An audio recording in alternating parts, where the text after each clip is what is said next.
Hi.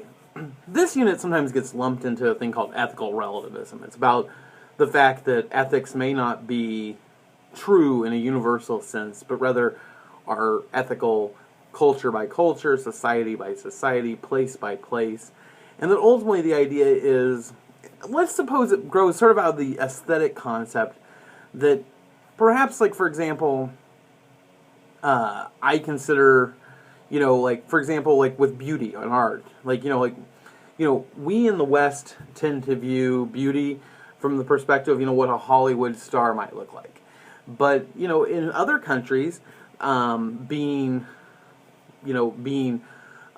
larger, or at different times being larger, would be considered an attractive characteristic. That people as skinny as some Hollywood actors and actresses are would be considered unattractive because they wouldn't be considered healthy. They would be considered almost too skinny.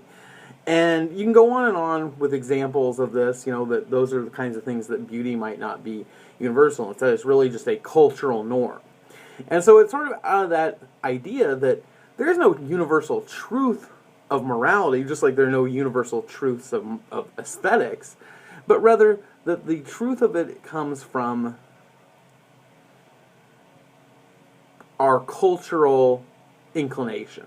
And so there's no truth in moral claims, rather it is cultural agreement. Now, on the other hand, there are various levels of this. There's what we might call moral nihilism, moral subjectivism, ethical relativism, soft universalism, and moral absolutism. And they sort of fall on a spectrum from the idea that there is no universal truth to an idea that there is universal moral truth. And so that's sort of where we begin this unit.